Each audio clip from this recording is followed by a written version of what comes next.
السلام عليكم ورحمة الله وبركاته. اللهم صل وسلم وبارك عليك يا حبيبي يا رسول الله. في البداية أحب أرحب بالسادة المتابعين والسادة المشاهدين وأقول لكم كل سنة وأنتم طيبين. النهاردة يا جماعة جايب لكم فيديو جديد، حاجة مختلفة، حاجة جديدة معانا. كل اللي سألنا على العاشورة بتعملوها ازاي أو البليلة. تمام، دي مشهورة عندنا البليلة، تحفة بجد، يعني هتجربوها مفيش بعد كده. ده عندنا اسمه القمح أو الغلة، معرفش انتوا عندكم بتسموه ايه، اللي بنعمل منه الدقيق. القمح اللي هو الدقيق، تمام. قمح ده او الدقيق، هو يعني الاتنين يمشوا، ده او ده. تمام تمام، القمح او الغله الاتنين. مش الدقيق، لا، هو انا بقولك ده بيتعمل منه الدقيق. تمام. بنجيب الغله بننقاها كويس، اهو شايفينها حاجه ما شاء الله. هنقاها تنقيه طبعا كويسه، وبعد كده هننقعها، هغسلها غسيل حلو ونقعها لمده 3 ساعات. ولو بيتها اليوم كله يبقى احسن لك، بس انا بصراحه نقعتها 3 ساعات بس. اولادي كانوا عايزينها وكده، وانا عملتها مستعجل عشان خاطرهم. عفوا. اهم حاجه ما تبخلوش عليا باللايك والشير، فعلوا الجرس وتشتركوا بالقناه من زر الاشتراك اعلى الفيديو. تبخلوش عليا بالكومنت الحلو بتاعكم اللي بيشجعني، بيديني طاقه ايجابيه دايما. متحرمش منكم ابدا ابدا يا احلى اخوات في الدنيا كلها، تسلمولي. ربنا يسعدكم زي ما تسعدوني بكلامكم الطيب واسلوبكم الجميل معايا، متحرمش منكم ابدا، وربنا يقدرني دايما ان اقدر اقدم لكم كل اللي اقدر عليه ان شاء الله. لو وصلنا لحد هنا ما تنسوش تصلوا على الحبيب المصطفى صلى الله عليه وسلم، كومنتات، وتقولوا لي ايه رايكم في عاشوره او البليله. هنا طبعا نقعنا الغله اهو زي ما انتم شايفين، غسلتها غسيل حلو، بعد كده نقعتها. معلش ناسف على الاضاءه عشان كنا بالليل، فاعذروني بقى. هنا بقى هبدا اصفيها، صفيتها من الميه بتاعتها زي ما انتم شايفين كده، وابدا اجيب حله واحط فيها الغله وازود لها الميه، احط لها بقى ميه تانية. الميه التانية خلاص شلناها بقى اللي هي الصفرة دي. تمام. اهو هبدا ان انا احطها هنا كده، وهجيب واجيب لها العيار المظبوط بتاعها من الميه، واحطها على البوتاجاز. معلش سامحونا على الاضاءه، لان كان الجو ليل، الكهربا كانت الجو ضعيفه جدا.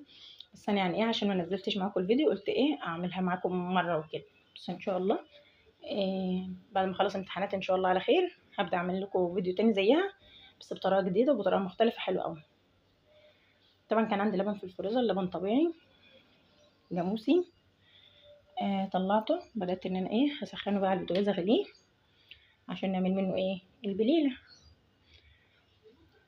قولوا لي بقى مين اللي يعرف البليله يا جماعه؟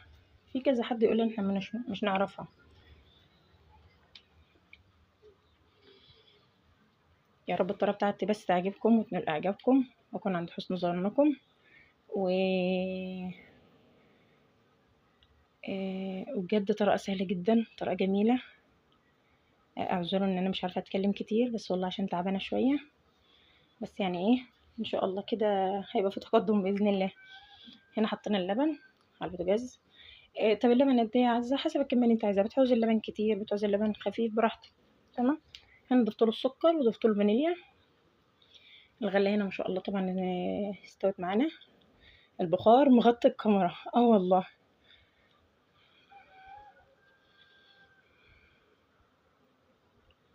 طبعا هنا زي ما انتم شايفين الغله ما شاء الله بقت شكلها عامل ازاي، ازدادت. على فكره لما بتتنقع بتزيد، لما بتحطها في الميه تتركها مثلا 3 ساعات او حاجه بتزيد، اما بتتسلق بتزيد اكتر.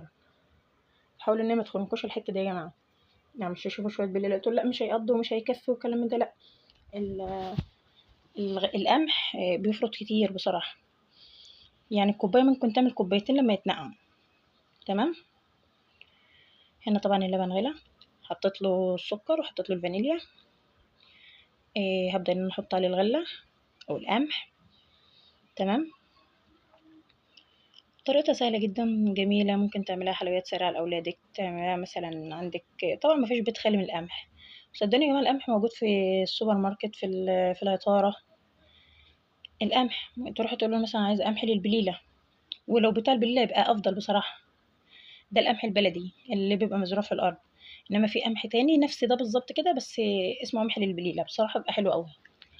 طب الفرق بين الاتنين هقول لك الفرق بين الاتنين. الفرق بين الاتنين ان القمح البلدي ده آه بي شفت ما تيجي تاكلي كده وتحسي ان في حاجه بتمط تحت اسنانك كده، التاني لا بصراحه. بس زي ما قلت لكم اولادي مستعجلين عليها وكده، فقلت ايه اعمل لهم حاجه خفيفه، تحليه خفيفه كده على قدهم. طبعا هنا جبت معلقتين نشا، قلبتهم في ميه، وبدات ان انا ايه دوبت النشا حلو، رحت دلقته فين، سكبته على اللبن بالقمح على البليله. طبعا لازم نحط لها خطوه النشا دي، ده خطوه اساسيه يا جماعه، خطوه النشا دي خطوه اساسيه. اهو شايفين، تخليها تربط معاكي كده كويس. دي بعد ما سبتها غلت شويه في اللبن، حطينا لها النشا زي ما انتم شايفين، وبدات ان انا إيه احط لها بقى ايه، ابدا ان انا اسكبه في الكوبايات او في المجات او في البولات على حسب انت عايزه تحطيه. في ناس بتحب تحطه في كوبايات عشان بيشربوه كده بصراحه في اللي هي المجات دي. تمام. يعني جبت معلقتين سمنه بلدي وحطيت فيهم فول سوداني يتحمص. بعد ما الفول اتحمص كده حطيت عليه شويه جوز الهند برضو تحمصوا كده، بتدي طعم خرافه. اهو شايفين، ناخد بقى من السمنه البلدي كده بالفول المقرمش ده يا سيدي. ما تقولوش لحد بقى على النقطه دي، بجد حاجة خيال. عايزة تحط زبيب براحتك، عايزة تحط فستق، لوز، كل الحاجات دي بتدي طعم خيالية. ده انا بديكي فكرة وانت تكملي الباقي. هنا طبعا بعد ما عملتها، على فكرة بحب الفول متحمص كده، بيبقى طعمه حلو قوي، تيجي تاكلي تلاقي بقرش كده تحت اسنانك، جميل بصراحة جميل. جربوا الطريقة دي وقولوا لي ايه رأيكم فيها، ويا رب تكون نالت اعجابكم. متبخلوش عليا باللايك والشير، شيروا الفيديو لأكبر عدد ممكن. آه ما تبخلوش عليا باللايك برضو لتاني مرة. اشتركوا بالقناة لو لسه مش مشتركين، من زر الاشتراك الأحمر اللي تحت. وأقول لكم مع السلامة، ونشوفكم في فيديو آخر. مع السلامة يا أغلى أخوات في الدنيا كلها.